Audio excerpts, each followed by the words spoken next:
여러분들 우리가 알고 있는 대형주가 중소형주보다 더 나면 더 낫지 덜 나지 않아요. 그래서 여러분들이 중소형주만 대박 날 거라는 건 그건 본인들의 착각인 거고요.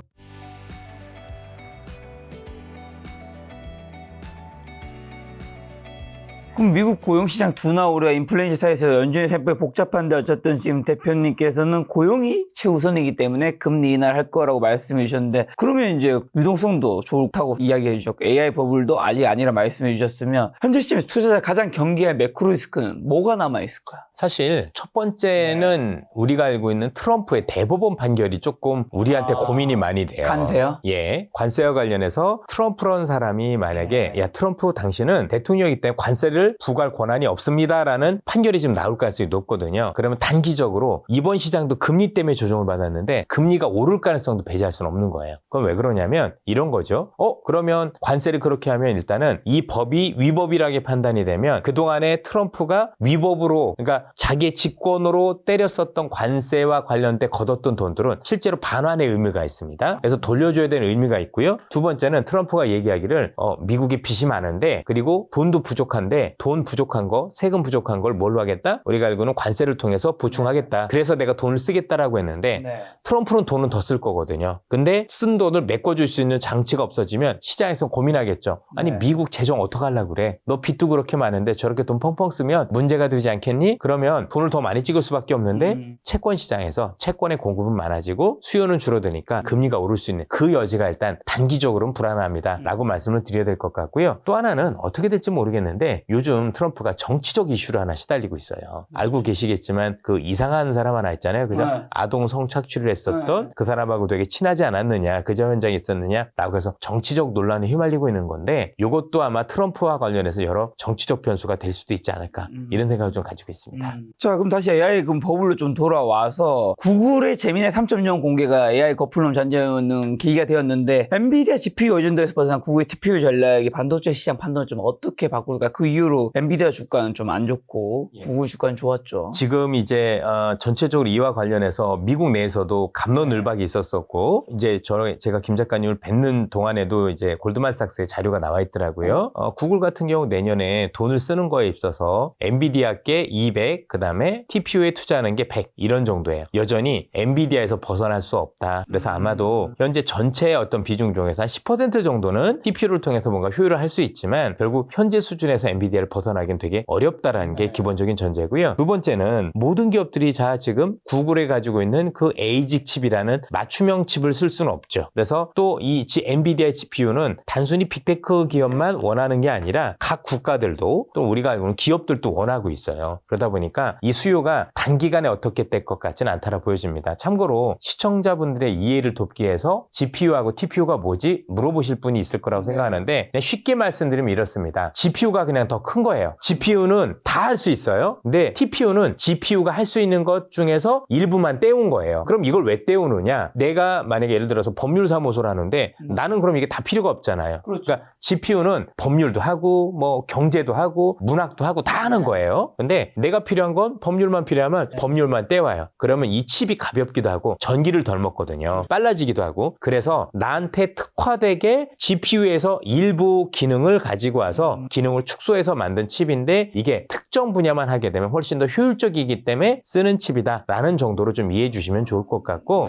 그게 그냥 TPU 또는 에이직이 주문형 반도체라는 얘기거든요. 주문을 그렇게 하는 거죠. 와 나는 엔비디아의 GPU가 좋긴 한데 이거 너무 쓸데없이 기능이 많아. 자동차 생각하시면 됩니다. 풀옵션이에요. 근데 풀옵션인데 다 필요 없어. 이거 빼고 저거 빼. 그렇게 한 게 우리가 TPU다라고 보시면 되겠습니다. 실제 저도 풀옵션인데 저는 쓸 수 있는 게 이거 문 내리고 올리는 거예요. 전 별로 쓰는 게 없습니다. 예, 뭐 그런 거죠. 예. 근데 어쨌든 엔비디아의 독주 체제가 약간에도 흔들리는 사건이긴 했는데 그렇다면 삼성전자가 구글, 메타 등 빅테크 공급망 다변화 전략의 최대 수혜자가 되어 주도권을 좀 가져올 수도 있을까요? 현재는 가능성은 있다라고 생각을 하는데 근데 지금도 보니까 구글의 가장 큰 제품을 납품하는 게 하이닉스더라고요. 여전히 보니까 그죠? 근데 하이닉스는 그러면 주가가 왜 엔비디아 때문에? 그것보다는 그것도 일 수도 있는데 전 그것보다는 지금 시장에서 제일 좋은 건 디램이거든요. 범용 디램이거든요. 근데 그 범용 디램이 삼성이 규모가 2배 반도체가 더 커요. 지금까지는 우리가 반도체와 관련해서는 HBM을 할 수 있느냐 없느냐 싸움이 있었잖아요. 네. 근데 그 HBM을 삼성이 가지고는 하이닉스보다 덜 하고 있죠. 그러면서도 D램과 관련해서는 생산 규모가 거의 2배이기 때문에 지금 D램이 훨씬 더 좋고 지금 흔히 얘기하는 스팟 가격, 저 시장에서 나오는 매일매일 변하는 그 가격이 좋다라고 보면 거기에 대한 수혜는 하이닉스보다는 삼성이 조금 더 받을 수 있기 때문에 단기간에 더 좋은 게 아닌가라는 생각이 듭니다. 저는 궁극적으로 두 기업 다 아직도 긍정적으로 바라보는 게 맞지 않느냐라고 개인적으로는 판단하고 있습니다. 둘 중에서는 그러면 똑같이 좋게 보시는 건가요? 아니면 저는 그래서 만약에 지금 투자를 하면 삼성 살까 하이닉스 살까 이렇게 안 하고 있고요. 네. 그냥 뭐 우리가 ETF로 네. ETF 무슨 반도체 이런 게 투자하는 게 낫다고 생각해서 전 실제로 그렇게 투자도 하고 있습니다.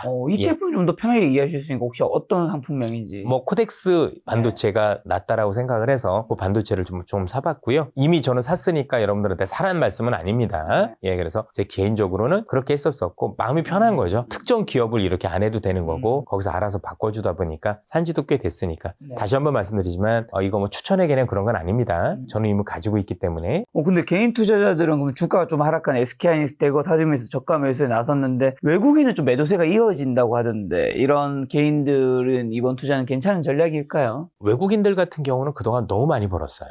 보통 외국인들이라는 존재가 보통 어떤 주식을 네. 투자할 때 뭐 개인 투자자처럼 10배, 20배 보고 사는 게 아니거든요. 아시겠지만 우리가 펀드 투자를 해도 보통 20, 30%면 되게 1년 동안 잘했다라고 얘기를 할 정도잖아요. 그죠? 그런데 이 하이닉스가 단기간에 100%가 넘게 올랐으니 사실 차익 실현은 저는 충분히 할 만하다라고 생각을 하는 거고 그 과정 속에서 있는 게 아니라는 판단이 듭니다. 저는 뭐 저가 매수를 하고 계시다라면 제 생각에는 제가 틀릴 수도 있겠지만 저는 유효한 전략이 아닌가라는 생각을 가지고 있습니다. 근데 그거는 삼성도 마찬가지다. 어떤 게 더 좋다 나쁘다 아니다. 다만 저는 그래서 하이닉스나 삼성이란 개별 종목보다는 그냥 묶어서 반도체라는데 그냥 투자라는 게 더 나을 수도 있겠다는 생각을 하셨던 겁니다. 근데 예를 들면 지금 대표님 같은 분은 굉장히 어쨌든 투자에 이런 그 금융시장에 오래 계시고 전문가시잖아요. 종목보다 섹터를 투자하세요.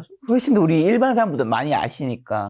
그렇게 종목으로 투자할 때도 있습니다. 네. 그런데 섹터가 갈 때도 있거든요. 그렇죠? 그럴 때는 예를 들어서 얼마 전까지 조선 같은 경우도 보면 어떨 땐 이 기업이 가고 어떨 땐 저 기업이 갈 때도 그런 것들이 더 유효했던 것처럼 산업별로 놓고 보면 ETF가 조금 더 유용하다고 생각하는 섹터가 있고 개별 종목이 더 유용하다고 생각하는 경우도 있어요. 그럴 경우는 개별 종목이 싫을 경우는 개별 종목으로 그다음에 ETF를 통해서 투자하는 건 ETF로 이런 식으로 하고 있습니다. 요즘에는 이제 어쨌든 그 빅테크 중에서는 구글과 엔비디아 중에서는 이제 구글이 훨씬 더 좀 좋아 보이는 분위기인데 엔비디아를 팔고 만약에 구글이나 뭐 브로드컴으로 갈아타시려는 분들은 괜찮다고 보시나요? 이거 뭐 개별적인 종목의 얘기이기 때문에 제가 답을 드릴 수는 없는 것 같고요. 전 세계적인 대형주니까요. 근데 이거는 그냥 개념이 좀 다르다라고 생각을 해요. 뭐냐면 구글이라는 기업은 비즈니스 모델을 만드는 기업인 거고 엔비디아는 투자할 때 유리한 종목인 거죠. 그래서 서로 좀 다른 것 같아요. 그래서 내가 구글이라는 기업이 내가 AI에 대한 성능을 더 좋게 만들어야 돼 하면 우리가 엔비디아가 맞는 거고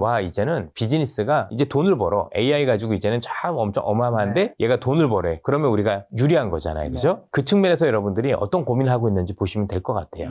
지금 글로벌 투자자들의 투자 성향을 보면 엇갈리더라고요. 근데 대체적으로는 최근에 저희들이 최근에 13F라 그래서 미국에 있는 공시 시스템이에요. 그러니까 한 분기가 지나면 그러니까 9월 말 기준으로 미국의 대형 투자자들 그루들이 어떻게 포지션을 바꿨는지 봤더니 대부분은 재밌는 게 뭐였었냐면 엔비디아보다는 좀 비즈니스 모델을 선호한 쪽으로 가고는 있더라고요. 이제는 AI가 돈을 벌 수 있는 게 가까워졌다고 판단한 게 아닌가라고 저 개인적으로는 추정을 해본 겁니다. 왜냐면 지금 최근에 이번에 알고 있었던 구글도 그랬지만 성능이 획기적으로 좋아지잖아요.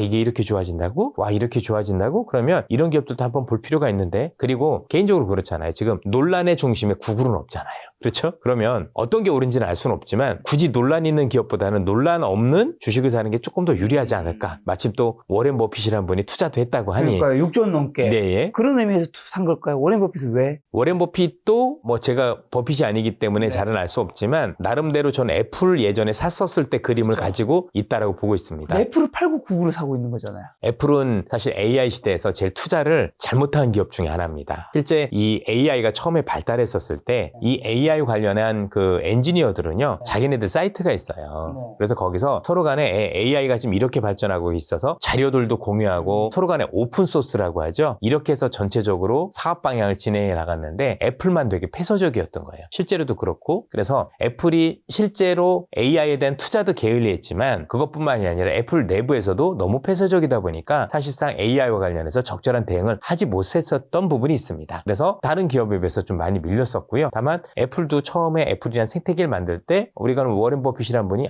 이제는 이 기업이 이렇게 돈을 버는 거란 걸 마련했잖아요. 그죠? 제가 추정컨대 구글 같은 경우는 사실 다른 AI 기업보다 되게 유리한 것들이 많아요. 어쨌든 검색 엔진이라는 그렇죠. 것도 있고 그다음에 쇼핑도 있을 거고요. 그죠? 그리고 유튜브라는 어마어마한 또 수익원도 있고 그리고 데이터를 얻기도 용이하죠. 우리가 알고 있는 AI라는 게 더 좋은 데이터를 가지고 있을수록 유리한데 얘네들은 우리가 아는 검색 엔진을 가지고 있고 유튜브를 가지고 있어요. 그러면 향후에 뭔가 커져갈 때 기업들이 뭔가 데이터를 가지고 활용을 할 때 조금 더 유리한 측면도 배제할 수 없는 거 아닌가 이런 생각도 가지고 있었습니다. 지금 미국 빅테크라고 하면 사실 뭐 테슬라라든가 아마존, 구글, 애플, 메타, MS, 엔비디아인데 사실 구글도 원래는 AI에서 검색 시장 때문에 뭔가 진입이 굉장히 늦어서 주가 별로 안 좋기도 했었는데 지금 굉장히 좋은 측면이 있는데 만약에 애플도 그런 흐름을 나중에 또 뭔가 대역전극을 보일 수도 있을까? 저는 쉽진 않다고 보는 게 애플 스스로 이미 내가 먼저 이 AI를 통해서 선점하기보다는 잘하고 있는 애들의 AI를 현재 애플 시스템에 접목을 시키려는 움직임이 있는 거로 저는 판단을 했습니다. 그리고 이 구글이라는 회사를 무시하면 안 되는 게 사실 이 GPT가 만들었었던 이 AI의 원천 기술이 구글 겁니다. 이 구글이라는 회사가 트랜스포머라는 LLM 모델의 원천을 가지고 있었고요. 이거를 구글이 공개를 했던 거예요. 그렇죠? 너희들 다 써도 돼. 그걸 가지고 만든 게 오픈 AI의 GPT입니다. 그러니까 원천 기술은 이 기업이 가지고 있었고 또 AI 바이오와 관련해서 구글 자체 알파폴드라는 회사가 있습니다. 이 회사가 단백질의 구조를 밝혀냈을 정도로 대단한 회사거든요. 이것도 구글의 자회사입니다. 그래서 구글 자체가 원래 우리가 최근까지 알고 있었던 알파고 옛날에 기억나시죠? 기억나죠. 이세돌 받았던 그게 알파폴드거든요. 이게 전신인 건데 뭔가 원천적인 기술이나 이런 것들은 전부 다 보유하고 있었던 게 구글이기 때문에 처음에는 뭐 검색 엔진 때문에 어떻게 했지만 대사라고 보고 거기에 대해서 온 힘을 다하고 있기 때문에 결코 무시할 수 없는 그래서 시장은 향후에 봐야 되겠지만 이번에 구글로 인해서 시장에서는 약간 섣부른 기대인데 이게 오픈 AI와 구글 양강고도로 가는 거 아니냐라는 섣부른 얘기들도 나옵니다. 그럼 왜 오픈 AI는 사람들이 무시를 하지만 이 사람 얘를 무시할 수 없는 게 점유율 아직도 70%가 넘습니다. 사실 얼마 전까지 혼자 80%가 넘었기 때문에 우리가 뭐 클로드도 쓰고 뭐도 쓰고 하지만 사실은 다 오픈 AI였던 거거든요. 그래서 양대 산맥으로 뭔가 바뀌어가는 과정이 아닌가라고 업계에서는 또는 미국 쪽에서는 조금씩 얘기들이 나오기 시작하더라고요. 그렇다면 지금 아직 버블이 아니라고 하시는 그럼 대표님께서는 이제 만약에 어쨌든 AI 투자한다면 뭐 나스닥 100에 투자하시는 분들이 있을 거예요. 훨씬 큰 지수라고 할 수 있는 조금 더 쪽에서 이런 빅테크를 모아놓은 섹터에 미국에도 있으니까 한국에도 있을 거고 그런 거에 투자할 수 있을 거예요. 아니면 이 빅테크 7개 중에서 개별 종목 하나를 선택할 수도 있을 거고요. 어느 쪽을 좀 더? 저는 양쪽 다 가능한 것 같아요. 뭐 어떤 게 맞다라는 아닌 것 같고 근데 의외로요. 미국의 AI보다는 우리나라의 ETF인데 미국 AI 기업들을 잘 솎아줄 ETF도 있더라고요. 있죠. 예. 알고 있습니다. 전 그것도 괜찮은 것 같아요. 왜요? 의외로 굉장히 잘하더라고요. 의외는 아니겠죠. 저보다 훨씬 더 능력 있는 분들이다 보니 그렇겠지만 정말 이 기업이 핫한데 이 기업이 언제 들어가 있었지 싶을 정도로 예를 들면 뭐 팔란티어 같은 기업 뭐 있었으면 그게 핫하면 그게 들어가 있고 뭐 구글이 핫하면 구글이 들어가 있고 이런 식이라 저보다도 리밸런싱을 잘해주는 분들이 있다라면 그건 저는 해도 괜찮은 것 같습니다. 또 최근에 삼성전기가 AI 서버용 MLCC 수요 증가로 영업이익 1조 클럽 복귀를 노리고 있으면서 주가도 요즘에 굉장히 많이 오른 부분이 있는데 현재 주가 대비 실적 성장성을 충분히 반영하지 못한 저평가라는 의견도 있고요. 어떻게 보시나요, 삼성전기? 제가 뭐 앞서도 말씀드렸지만 개별 종목이기 때문에 그런 말씀을 드리긴 되게 어렵고요. 한 가지 분명한 건 우리 투자자분들이 좀 바라보셔야 될 게 의외로 AI라는 게 발전하면서 예상치 못했었던 기업이 확대되는 게 되게 많아요. 지금 뭐 MLCC도 말씀을 주셨지만 얼마 전에 PCB도 마찬가지였었죠. 대덕전자를 비롯해서 그리고 올 여름부터는 반도체도 그랬어요. 삼성전자가 올 여름까지 전까지만 해도 뭐 4만 원대까지 찍었었다고요. 그렇죠? 그럼 만약에 이렇게 D램이 좋아지고 반도체가 좋아질 거 알았다라면 4만 원까지 가지도 않았겠죠. 한번 8, 9만 원에 있었겠죠. 그렇죠? 그런데 4만 원까지 떨어졌는데 갑자기 10만 원 넘게 올랐다는 얘기는 삼성전자도 하이닉스 내부조차도 거를 예상을 못했다는 얘기예요. 실제로도 그렇습니다. 요건 제가 다 아는 건 아니지만 그쪽 회사에 계시는 임원분들한테도 확인을 한 상황입니다. 네. 알았니? 그러니까 저희들도 몰랐습니다 라는 거고요. 그럼 빅테크는 알았느냐? 본인들도 몰랐어요. 의외로 지금 이 기업이 저평가니 아니냐 저는 의미가 없다라고 보는 게 지금 AI 때문에 뭔가 우리가 생각지도 못했던 이 기술이 더 필요해. 와 이건 또 다 바꿔야 되겠는데 이런 것들이 급작스럽게 나와요. 그러면 저는 그런 것들에 대해서 고민을 해야 된다. 예를 들어서 지금 전기도 그 중에 하나였었을 거고 얼마 전에 올랐던 대덕전다도 그 중에 하나였었을 거고 의외로 우리가 생각지 예전에 처음에 AI가 시작됐을 때는 한미반도체가 그 역할을 했었죠. 그러면 그 당시에 AI라는 걸 놓고 보고 와 AI에서 제일 중요한 건 HBM이고 HBM을 잘 하려면 TC 본더가 되게 중요한데 그걸 한미가 잘하는 그러면 한미를 했던 사람들 와 이번에 AI를 보니까 추론을 해야 되는데 D램이 턱없이 부족하대. 그래서 D램을 샀던 사람들 그 과정 속에서도 MLCC가 부족하대. 이렇게 저는 그런 걸 보면서 하는 게 되게 중요한 거지 현 상황에서 저평가는 아니냐 얘기하기엔 앞으로 AI 시장이 얼마나 커질 건지 저는 판단할 수 있는 능력은 없잖아요. 그러니까 이걸 함부로 지금 그렇게 말씀드리기엔 저는 어려운 것 같아요. 올해 굉장히 많이 오른 종목 중 하나가 두산이랑 두산 에너빌리티도 굉장히 많이 그럼요. 올랐잖아요. 제 친한 지인이 두산에 있는데 내부에서도 몰랐어요. 본인도 왜 이렇게 오른지 모르겠다. 실제로 그런 경우 많습니다. 그래서 저희가 주변에 지인이 엔비디아의 지인도 있거든요. 엔비디아에 있는 엔비디아에 있는 직원들은 수십억 수백억대 자산가들이 맞아요. 되게 많이 늘었잖아요. 네네. 두산에 있는 분들은 회사 회식을 해도 분위기가 안 좋은 게 회사 주식을 가지고 있는 사람 거의 없다. 그만큼 참 어렵다. 어렵죠. 자, 그러면 이제 요즘에 뉴스 보니까 퇴직연금의 또 운용 고수들이 지수형 상품보다 올해 조선방산 원자력 ETF에 또 집중 투자하고 있다고 하던데 사실 조방운이 올해 이제 시장을 굉장히 이끌었는 부분이 있긴 한데 소위 트럼프 트레이드에 불린 이 섹터의 상승 여력 와 여전히 남아있을까요? 굉장히 많이 올랐죠. 이건 기업별로는 많이 다른 것 같아요. 네. 특히 이제 방산 같은 경우는 전쟁하고 많이 연관이 있기 때문에 그렇죠. 이건 전망을 하면 안 돼요. 대응을 해야지.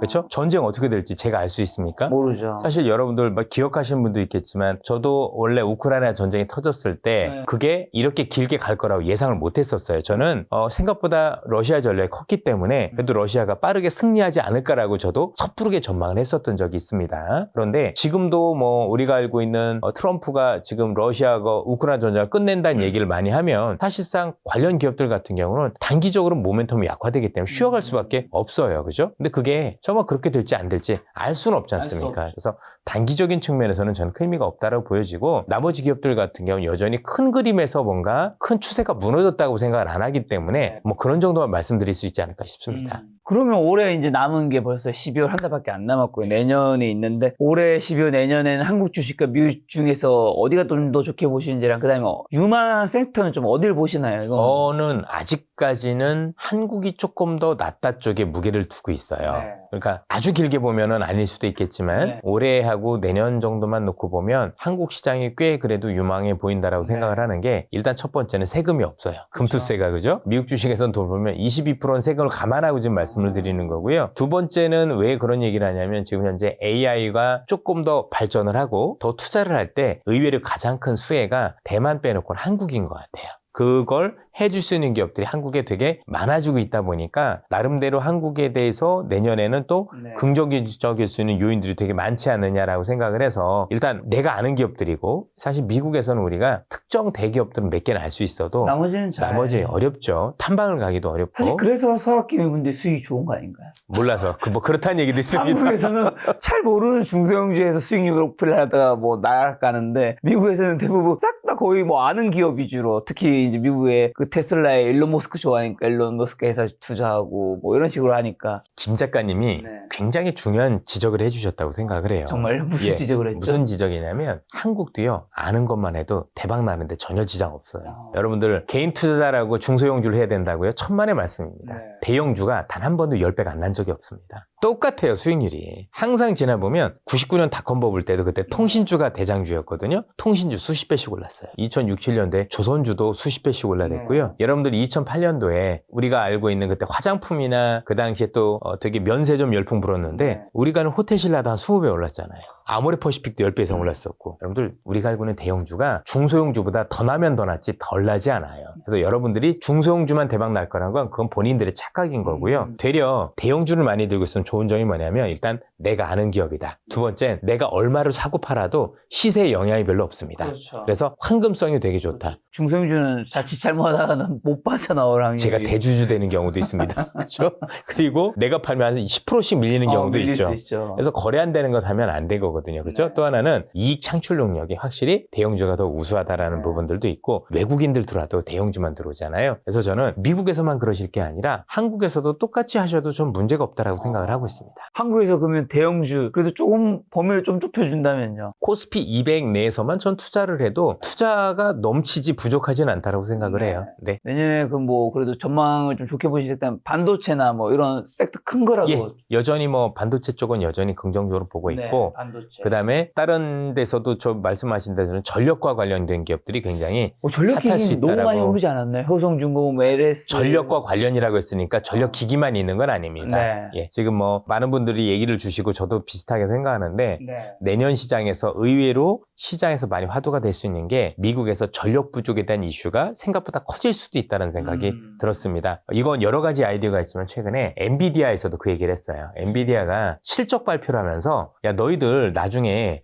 실적과 관련해서 위험 요인이 있다면 뭐야 그랬더니 대놓고 전력이라고 얘기를 했어요. 이런 거죠. AI 기업들이 내 칩을 필요하지 않을 수 있는 건 전력인 건데 전기가 없으면 AI 칩이 있어도 못 돌리잖아요. 그렇죠. 그래서 전기가 부족해서 내 칩을 안 살 수 있다는 얘기를 했어요. 네. 그래서 내년엔 재밌게도 야 이게 전력을 가지고 있는 기업과 그렇지 않은 기업과의 격차 가능성도 있겠구나라는 생각이 네. 들었으니까 그렇게 되면 내가 생존해서 경쟁에서 뒤지지 않으려면 더 많은 전력이 필요한 거잖아요. 네. 그래서 더 많은 전력과 관련해서 나한테 전기를 만들어줘 라고 할 수 있는 여러 섹터들이 있을 거 아닙니까? 그 섹터들이 저는 꽤 유명할 수도 있지 않을까라고 보고 있고 또 하나는 내년에 기준을 봤던 어떤 것보다도 뭔가 이제 AI와 관련된 비즈니스 모델 관련 기업들이 각광을 받는 애가 될 수도 있다라고 생각을 하고 있습니다. 그래서 AI가 이런 걸로 돈을 버는구나 라는 기대들이 나올 수 있다라고 생각하는데 그런 어떤 그 관련된 섹터들이 현재는 잘 움직이고 있지 않지만 저는 깊게 조망을 받는 해가 될 거라고 판단하고 있습니다.